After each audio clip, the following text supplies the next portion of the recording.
last year. Well, I am the Italian winner for the European contest Juvenes Traslatores, which is basically a translation contest for young translators. But beyond my name and my achievement, who am I really? I think that if I had to describe myself in just 3 words, the first one would definitely be passionate. I mean, look at that photo, very funny. I was like 9.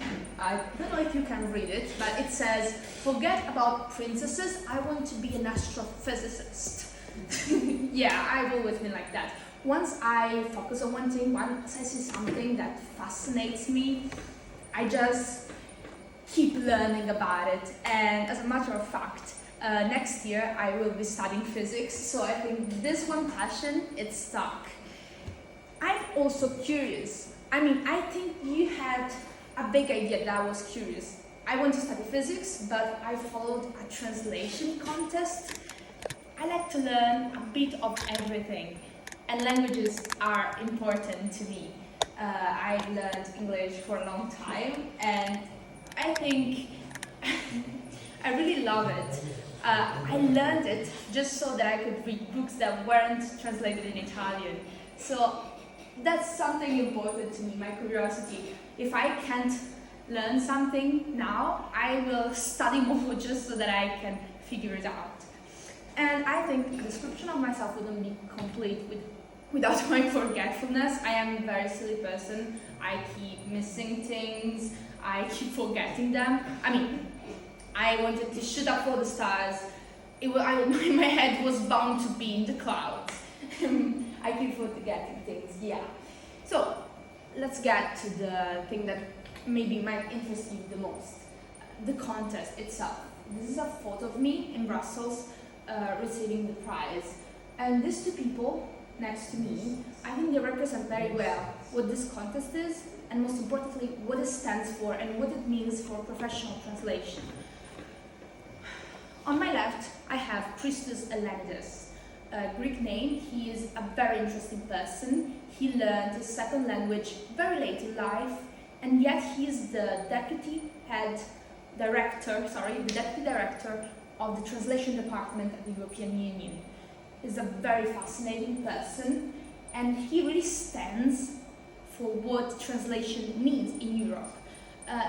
In the European Union, they do work more around the concept of politics and union between nations. I mean, the slogan of the European Union is in diversitate concordia, unity in diversity.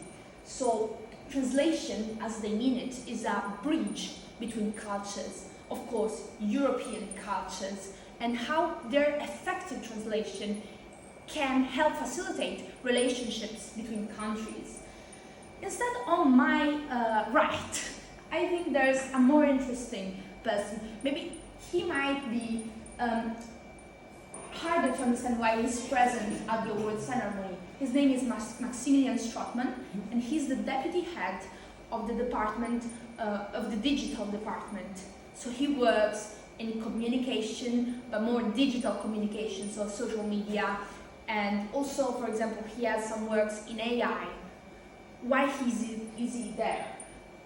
Because this contest is all about young translation, no? Right? Juvenes Traslatores. He's there because this kind of contest pushes for the future of translation, also for digital translation and for the superpositions between AI learning and human learning in translation. I think very often, the translators in the European Union, which I met, they really stressed how AI can be a threat, but also an instrument to human translators, and how we have to be careful how we use it and how we view new technologies. This contest was very, very forward-thinking. It pushed a series of values. It pushed for innovation, but it centered around humans. The very text, about which I will talk later, is all about young people and how they relate to technology, how they relate to translation. This contest was not for professional translators. It was all about creativity. They did not expect, I am 18, they did not expect 18-year-olds to make professional translations. So they created a text that was very interpretable and pushed for more creative and disruptive ideas of translations. So that's what it is. It's for young people with new ideas and who are creative. That's what they're looking for. I'm gonna be very quick here about how I got to the contest. My school was chosen to host it because in Italy there are many schools that apply for this kind of contest, and it was selected. First they chose me in the class for my grades. It's interesting how we often don't think about it, but the grades that were selected were in Italian and in English, because I translated from English to Italian. If you don't know well the language you're translating from, your translation will be terrible. So they stressed a lot, also in the European Union, how learning your mother tongue and keeping it fresh is important. An interesting thing was that in the European Union, all the Italian translators translated from all languages of the European Union into Italian. You translate into your mother tongue, not from from all the language you learn. Then clearly there was the school selection, quite fun, a translation from Orwell, literary translation. It was interesting. I really love Orwell, 1984, beautiful book. And then the national. The national was a whole experience. There was just one winner out of 600 students, all the 600 students that passed the class in school selection, and there weren't really other prizes, so you either won or you lost. So honestly, I did not expect to win. I had no clue I would arrive there and actually win. I really took it as a sort of, something to prove myself. I wanted to have fun. I wanted to face this translation, which I knew would be unconventional. And I got in there saying, okay, I want to enjoy myself. Let's see how I can experiment with language. How can I be creative? And while I did not expect it would actually be so appreciated, it was, and it awarded me. But that's what I think about the text. Why it was so interpretable. It was a WhatsApp conversation, so nothing that I had ever come across before. Basically, there was a grandma and her nephew, so also very different people, who talked first about the 18th birthday of the nephew, and then about technology and how it influences young people. Weirdly, it had a very young viewpoint of technology. It saw it as a sort of instrument, not as something bad or something good. And that's why I say that this contest, even in the text, it expresses its aim, which is not just translation. It's translation and some values of unity, but also values of innovation. So, obviously, a WhatsApp conversation is informal. It was full of expressions that were untranslatable, full of idioms, an absolute nightmare. You had to be extremely creative, you had to be interpretative. At a certain point, a cat jumped on the keyboard of the grandma and you had to play the keyboard smash. That's how weird it was. So it was fun to go over it and just play with the words, play with the language, and translate it. And you had to be coherent about it, because there is a sort of temptation when you translate a text like this. When you see a word and you'd like to translate it with an exotic Italian word just to show off your dictionary, but you can't, because I wouldn't use a word like deleterio on WhatsApp. I would never do that. So you have to be coherent, and at the same time you cannot even be very low, right? You people translate children media, you have the exact same problem. You have to use a good and correct dictionary while not being too complex, because otherwise children will not understand it. And that was an interesting struggle. It was an interesting experience because I never thought about it. I don't know if I will come across translation later in life, but just understanding this is an interesting thing. Then there was, of course, there was a presence of very different vocabulary. If the young person talked in a certain way, the grammar talked in a completely different way. And if it was easy for me to identify in the young person, it was much harder with the older grammar. It was truly an experience. So, I told you before why I thought I won, creativity and experimenting, but here's what a professional translator thought about it. These are the words of Giulia Gigante. I really encourage you to look her up because she's an inspiring woman. She speaks over 10 languages and she just really, she inspired me a lot, even though I don't want to follow a translation path because she gave me a lot of ideas to learn about. So, she said that the text flows naturally but presents great terminological choices, a marked creativity in the use of figurative expressions, and a perfect mastery of syntax and grammar. Moreover, in addition to these undeniable and essential qualities, the choice of using an informal register, able to carry the text and to bring it back to the context of instant messages in which it was born, complements this text, decreeing it as the best translation towards Italian. I'm gonna summarize it here. The first thing she said was mastery of syntax and grammar. If you don't know that, you cannot create a good text. And that was something I had to be more careful about. I do speak well English, but they did give me a couple of feedbacks when I arrived in Brussels and we revised my text. And they said that they liked how I translated it, keeping it close to the informal, WhatsApp texts. But maybe some choices were too low. And I mean, again, a very difficult balance between keeping it informal and keeping it correct. Then the terminological choices.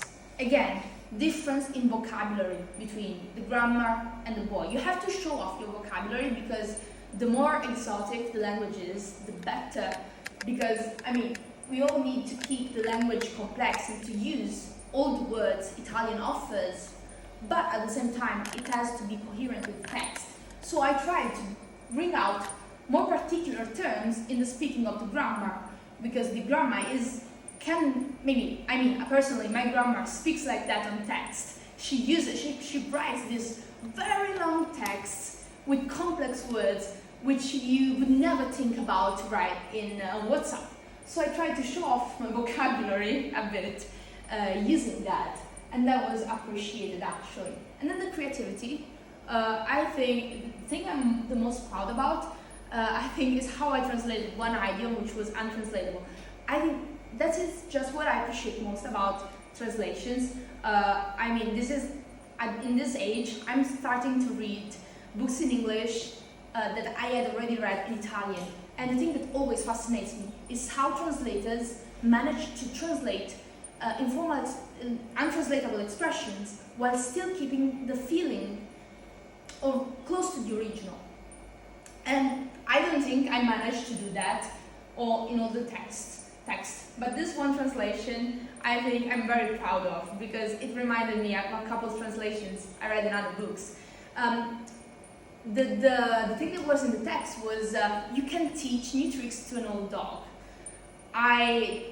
Nothing like that exists in Italian, so I had to be creative. I wanted to keep an animal metaphor, so I started from there. So I said, okay, let's think of an animal which reminds me of something old, and an animal which we do use as a metaphor in common speech. Especially since the thing was said by the grammar, I could use also less common figures of speech. So I chose a dinosaur. And I said, ok, anche un dinosauro come me può imparare qualcosa di nuovo. Also, even a dinosaur like me can learn something new. And it was close enough to the original meaning. And they said, and the translator said that this one they really liked, they really appreciated. And that's something I'm quite proud of. Also, the informal register. Yeah, again, it was really a bet for me if I got into the room thinking that I could win, I would not have dared use such informal register. I did some things that were really at the limit of grammar correctness. For example, I translated toxic as in social media are toxic with the Italian word tossico, which is literally slang used by young people. But since young people do use it in text messages, while it's not entirely correct, they liked it. So I think this contest was made to make people dare more. Okay, I won this contest, and this brought fame, between like little fame, but I mean, I live in a very small town, 10,000 people. I'm a journal, even a small article is the wildest thing that my town has ever seen. And the mayor posted it on Facebook, so all people knew about it. It was really embarrassing because there's one supermarket in the town, and when I went to the supermarket, everyone was like, "Is that her?" And I'm a very shy person. I know it might not show because now I'm prepared, but if I'm walking on the street and someone points at me, I'm dying. I'm literally dying.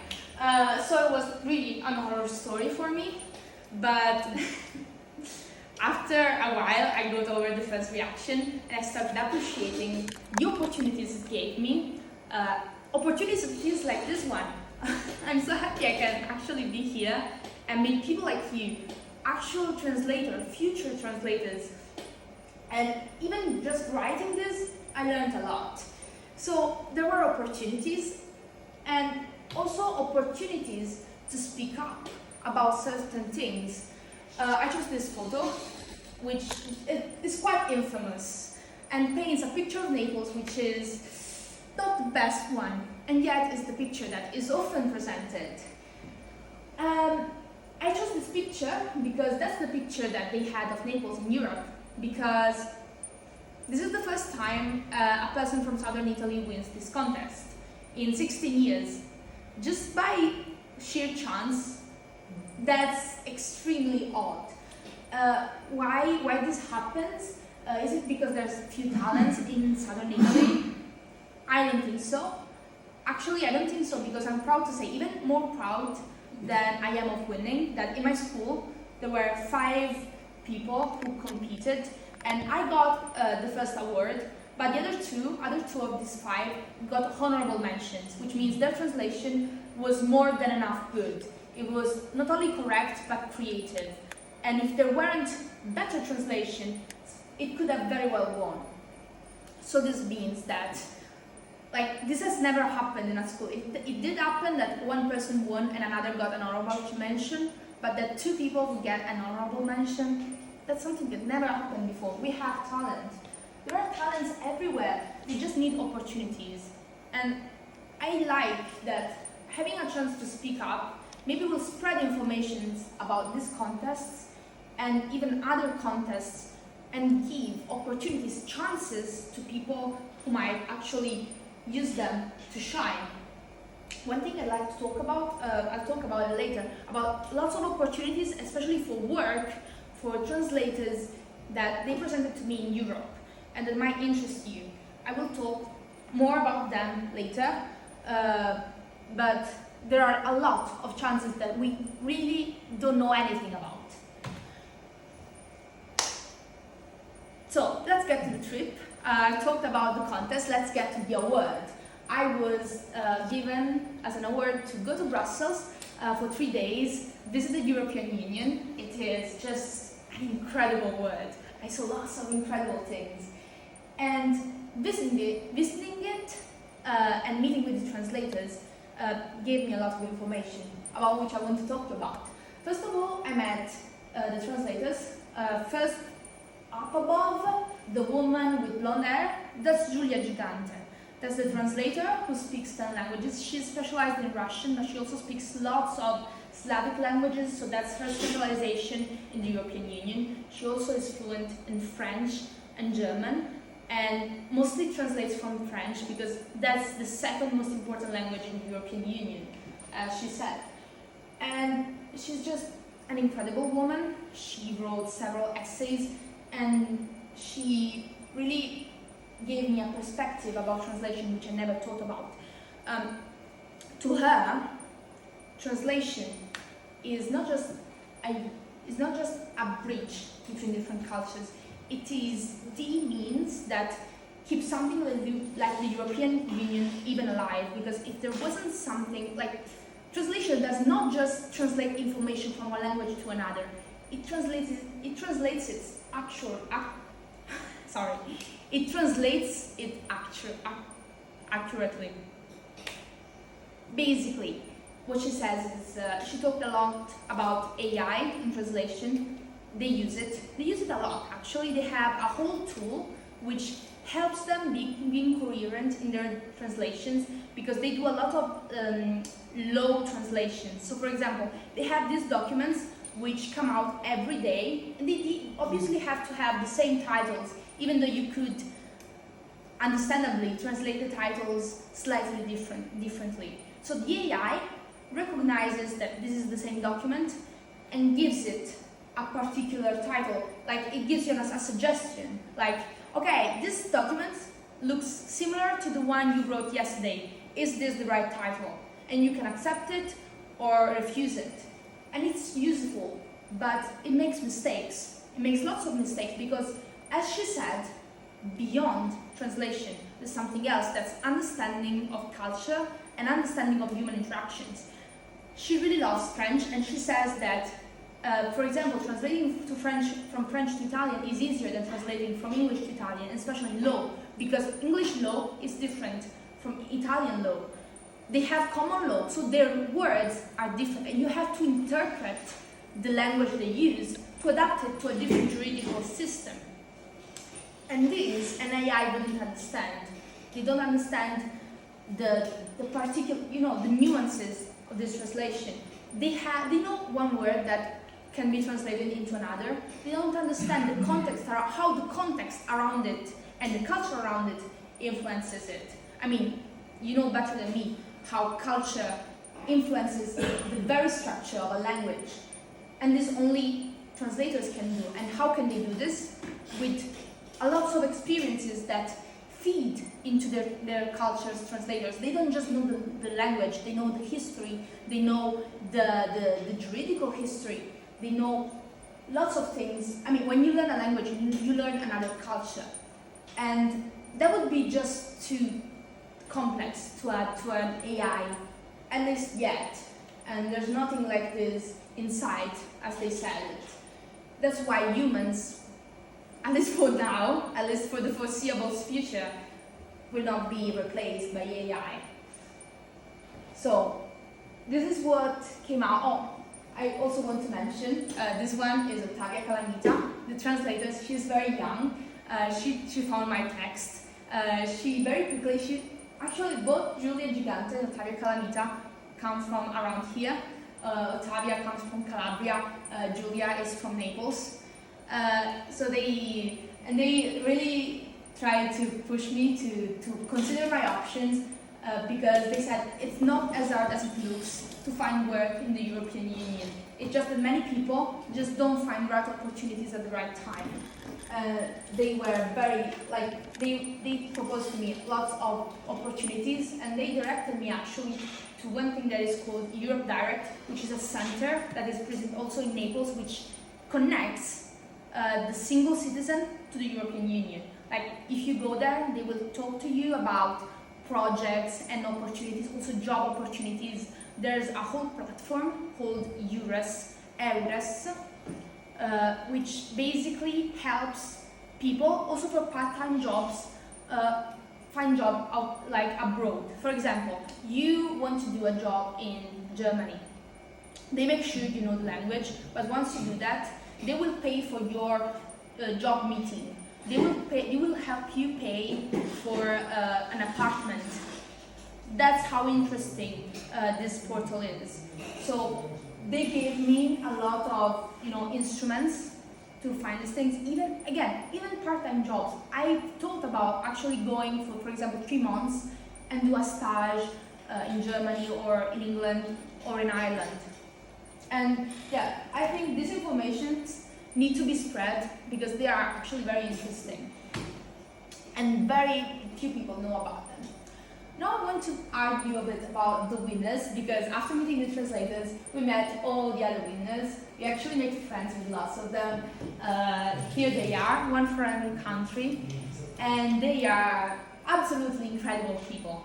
I think what hit me the most about these winners is that they were all like incredible people. There was the Swedish one, which not only spoke English, but she spoke French and Polish. Agnieszka. She came from Poland, arrived in Sweden. She learned Swedish and she learned French. She's incredible. And on top of that, just as a hobby, she plays the violin ever since she was 6. So all of these people, like I mentioned Agnieszka, but all of these are incredible. Like the girl from Portugal, she plays volleyball professionally, and she also like part-time creates videos.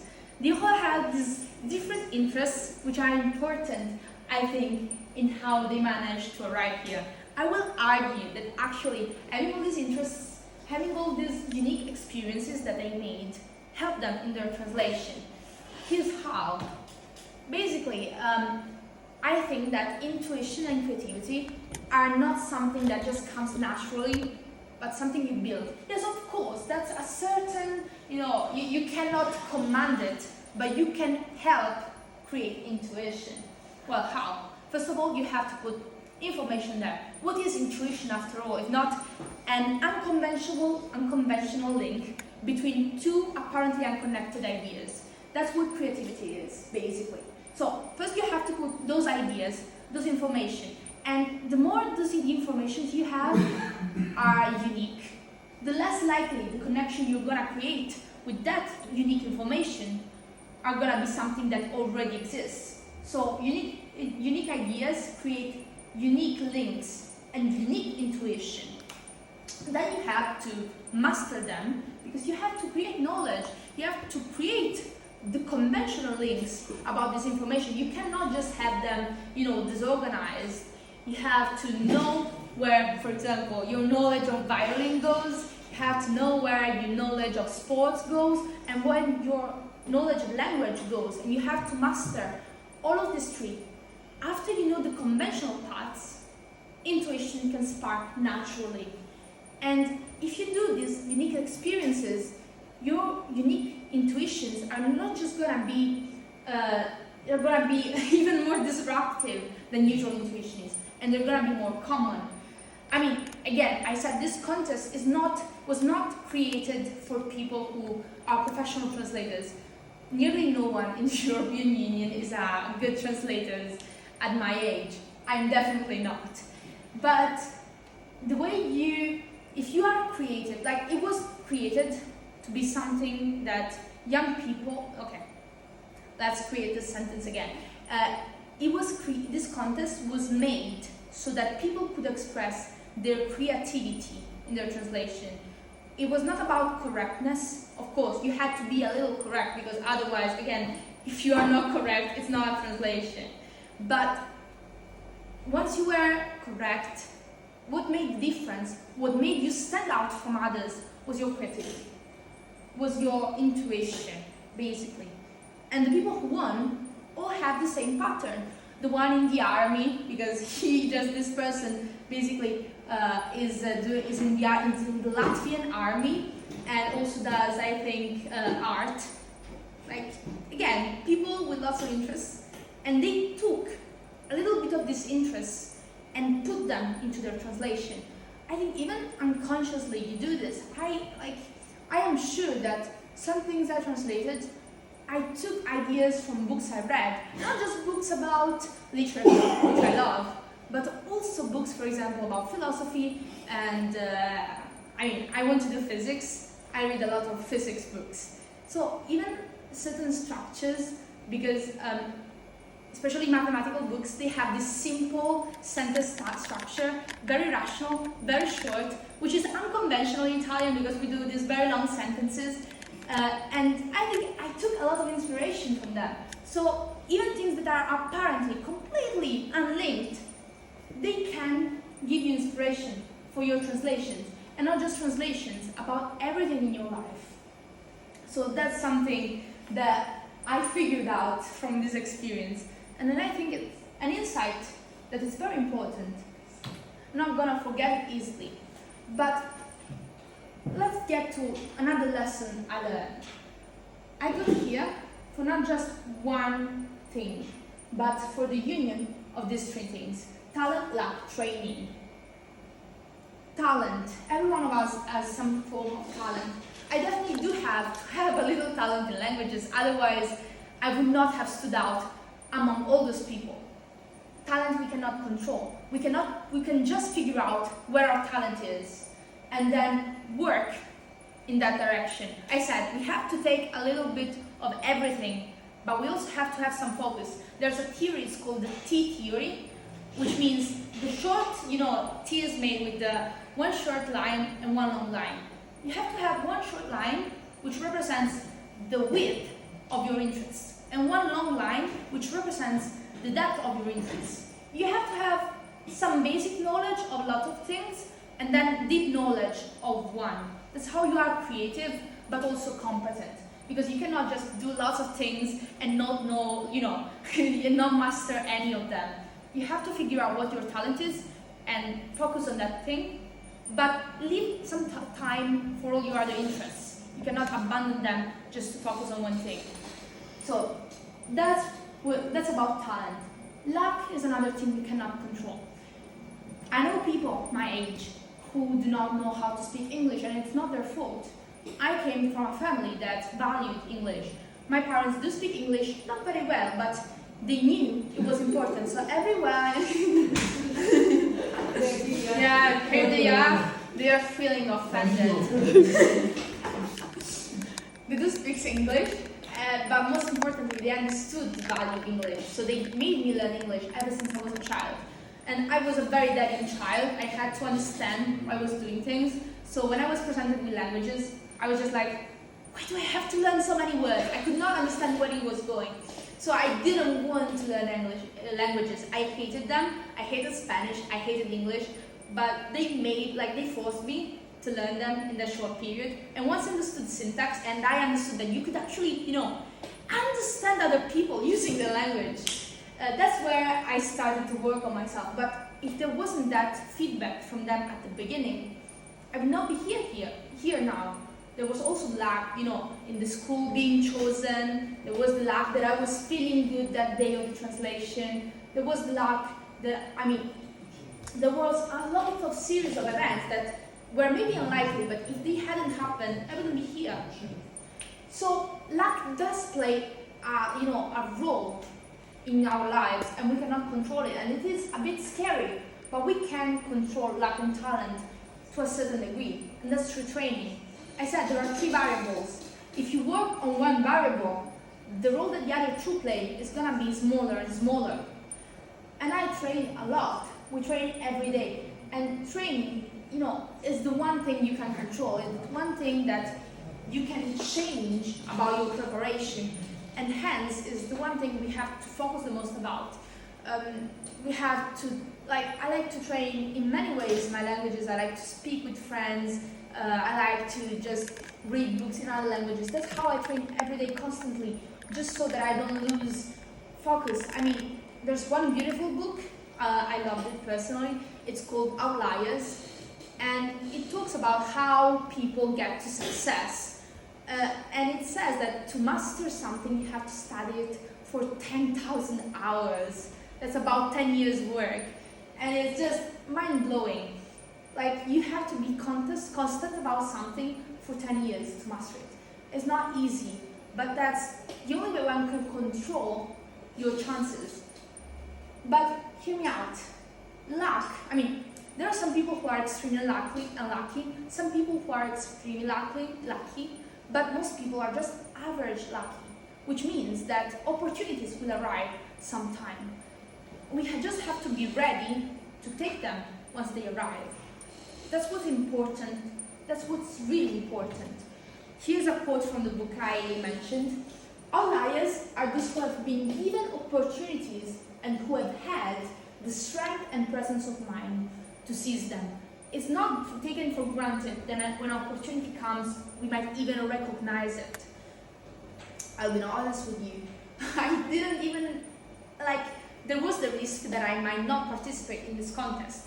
Because again, while I love languages, translation is not my first interest. I was doing physics Olympiads at the time, and I was just much more focused on those. Also because, in physics Olympiads, 10 people get awards. In this one, just one person.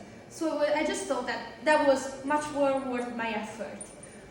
But then I thought about this book and how you have to, to put hands a bit everywhere. And I thought to myself, I'm 18. I can take a bit time off my relax. So, and I should, because it's not opportunities. Maybe it wouldn't go nowhere. Maybe it would teach me something more about languages. Maybe it will teach me something about translation. And who knows, maybe I'll win. I would never guess I would actually win. But just, having this attitude towards life where you just try things. You don't know where they will lead you, where these things will lead you, but you just try them out.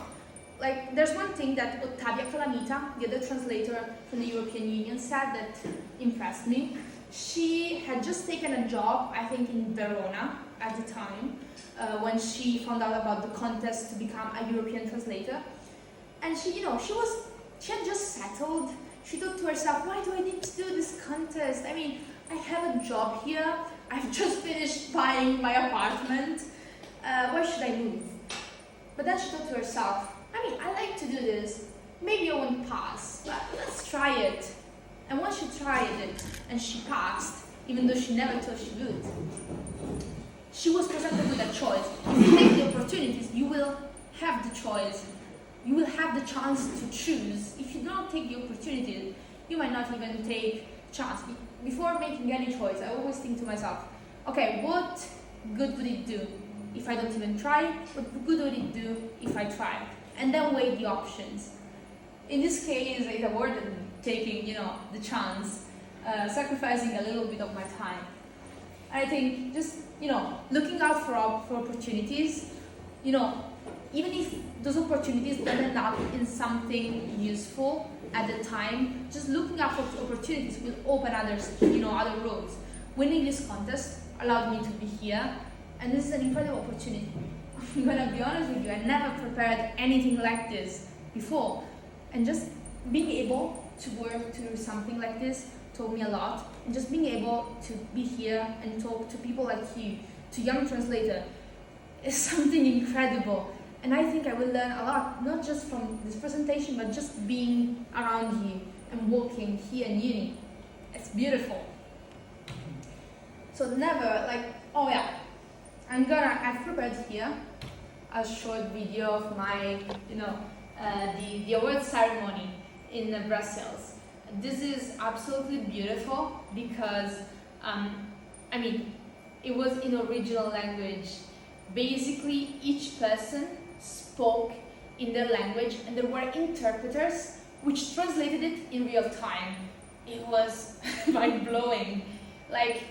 The amount of skill that was taken in it was incredible. I only chose a short part of the ceremony, just the award and what the person says, so that I don't bore you too much. There it is. Italy, our winner is Ginevra Mingione. Ginevra counts. Oh, come on. It's a regional dialect Napolitan as one of her native tongues, together with Italian. She plans on studying physics. Oh.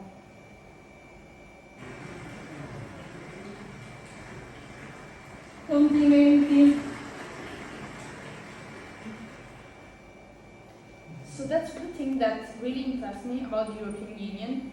One would think that being an international environment, they only speak English, but really, they really care about all the languages of the European Union. There are translators which translate from all the languages, because the way they see it, it's important to maintain this diversity and this difference in viewpoints, because even just different languages offer different viewpoints on life. I have a friend, he's Kurdish, he speaks a very particular dialect of Kurdish, and he says that basically he knows his ancestors were all farmers, because in his dialect there are few words to say, for example, fishing and other words, even more complex concepts like happiness and sadness, but there are lots of words for planting and, just the way of life of people influences languages. And the way languages influence our viewpoints of life. That's why culture and languages are undistinguishable, I think, and why we should learn as many of them as possible. But I've talked enough. If you have any, oh God, I pushed the wrong one. If you have any questions, please feel free to ask them. I'll be happy to answer.